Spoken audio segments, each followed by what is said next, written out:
And DD India's correspondent Debyendu Mondol spoke to the CEO of India Semiconductor Mission, Akash Tripathi, on the sidelines of Semicon India 2024. At the Semicon India 2024, I'm joined by the man and his team who has been behind the entire work of Semicon India 2024. This is Akash Tripathi joining us at Doordarshan for DD India. Welcome to Doordarshan, sir. At the outset, I would like to ask you the thought behind having this Semicon India 2024.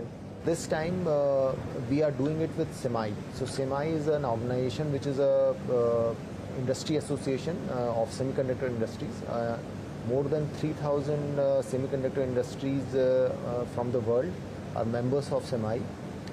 They have been doing a Semicon event across the world in 7 geographies so far. And this year they have taken it up for India, and this is the 8th geography where they are doing the Semicon.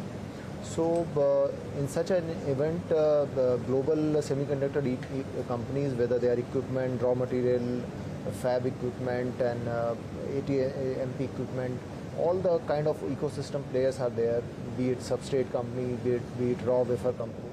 And there's a very good opportunity for B2B linkages. What do we expect in the next coming 5 to 6 years, or maybe the next 10 years in this sector, given the fact that you just mentioned there are 5 companies that have already are planning to set up here? How do we look at the outlook? Globally, there's a lot of interest in the semiconductor industry of India, and there are huge expectations. Everybody is realizing the potential of India. And from the COVID pandemic times, we have seen that there have been some major disruptions in the global supply chain of semiconductors.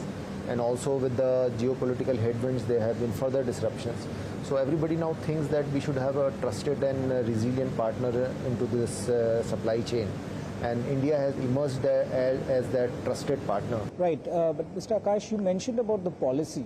That the government is facilitating a robust policy for the semiconductor industry.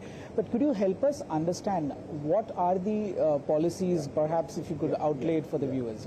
So the Semicon India policy, which came about in 2022, we have support of 50% pari passu support. So that is for the first time that in any scheme we are giving pari passu support.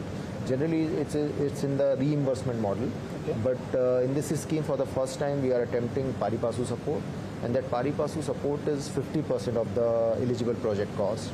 And after Government of India policy, almost 8 states have now, like Gujarat, Odisha, UP, have come up with their own semiconductor policies. So that's a huge support.